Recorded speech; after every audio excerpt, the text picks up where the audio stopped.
I have a reading disorder. When I was young and couldn't read well, I thought I was dumb, thought I was unintelligent.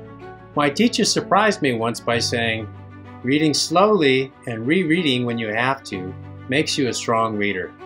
That comment surprised me and changed my belief. I then became a more confident student. I developed a language structure that maximizes them. Even when used in situations that are not surprising, they are effective. If this language structure creates a surprise, it can produce a life-changing effect. I call it a CERS, C-E-R-S.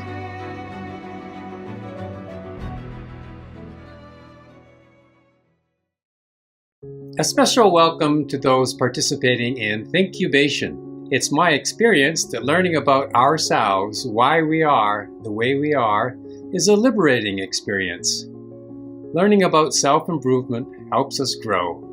And to learn about ourselves, we must learn about our influences. And I believe, and my research shows, that most of these influences happened during moments when we were surprised. I actually never set out to write about surprise. It became the culmination of 30 years of research with a deep interest in moments of profound influence, what I call formative moments.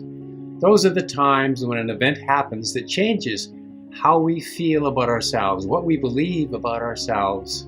A surprise is a neurological event. It's an error signal telling you that something you believe in isn't true anymore, and you'd better update your beliefs immediately. In our ancestral past, those who were surprised by danger or opportunity and acted quickly survived. Those that took the time to think often perished. So, the emotion of surprise evolved as a mechanism to change beliefs instantly, without any conscious control. There's actually two phases in a big surprise. Phase one is stop what you were doing and determine if this is good or bad. That only takes less than a second. Phase two actually takes longer and becomes permanent. It forms a new belief. Learn instantly so we don't get surprised again. The kind of surprises I address in this book are different than most people think. While we would be surprised to see a flying car, a celebrity at the local market, or a talking dog, those aren't the kind of surprises I address in this book. While seeing a talking dog may make interesting conversation, it won't change you. The surprises I study are surprises that instantly change how someone feels about themselves. It changes beliefs. Here's a favorite story that I often tell. It's the story of a young girl who was playing a board game with her loving uncle. During the game, he asked how she was doing in school. She immediately started to cry, telling him that she was doing very poorly and didn't think she would ever be successful. She thought she might as well just give up. He said, "Someone who struggles with school would probably make a great teacher, because those who have to learn slowly learn very well." Well, that comment surprised her and changed her belief. And now, instead of giving up, she quietly tried harder, confident that one day she would make a great teacher. I actually met her when she was 34 years old, and she told me this story. She had just received a Teacher of the Year from her local school district. When people ask me who benefits from reading this book, I tell them that learning about surprise and how to use it strategically is especially effective for parents, teachers, counselors, coaches, and supervisors. For anyone who works with others in a position of authority. Most of the events that changed us happened to us without any control. But we can learn how to influence others effectively by learning the most effective elements. I developed a language structure that maximizes them. Even when used in situations that are not surprising, they are effective. If this language structure creates a surprise, it can produce a life-changing effect. I call it a CERS, C-E-R-S. It means cause-effect resource statement. It's a simple structure. State a cause, name its effect, and show how it is resourceful, all in one statement. Here's an example. Imagine that your employee, Sarah, believes she doesn't learn her protocols quickly enough. You call her to your office. She'll probably be nervous, expecting criticism. But you surprise her by saying, matter-of-factly, your ability to carefully learn new protocols thoroughly makes you a valued employee. Have a nice day. If you surprised her, she now has a new and more productive belief, a formative event. Notice the structure. The cause, your ability to learn new protocols thoroughly.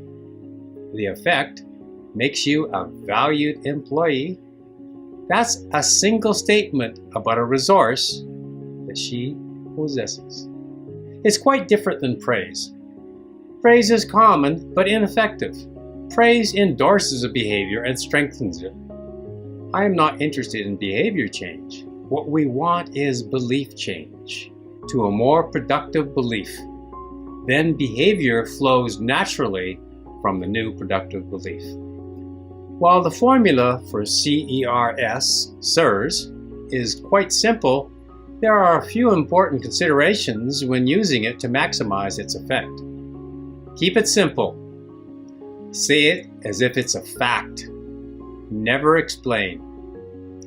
The recipient must make their own meaning. The act of receiving a CERS statement, then making sense of it, invests that person in accepting that as a new belief. People often ask me, can you surprise yourself, change your own beliefs? The answer is no. We can't influence ourselves, but we can influence the lives of others. That being said, I recently received a surprise comment from a colleague that changed the belief that I held about myself. I recently did a TED Talk, and when I reviewed the TED Talk, I thought that there were too many pauses and they were too long, and I thought that they made me look unprepared and unprofessional. I thought that was a weakness in my presentation. I sent it to a colleague who sent back some comments. He said, "Michael, I thought it was a magnificent presentation. The best parts were the way you used your pause. I think I'll call you the master of the pause." That statement surprised me, and it changed my belief about using the pause. Now I believe I am the master of the pause, and I feel quite comfortable with those moments. Many people think their struggles are a sign of weakness, but they are often a superpower. I have a reading disorder. When I was young and couldn't read well, I thought I was dumb, thought I was unintelligent. My teacher surprised me once by saying, "Reading slowly and rereading when you have to makes you a strong reader." That comment surprised me and changed my belief. I then became a more confident student. And we all know that confident students work harder and experience more success. Notice strengths in others that they miss themselves. Surprise is a powerful tool. When you make others' lives richer, you make your own life richer too. That's it. I hope you enjoy my book. 감사합니다.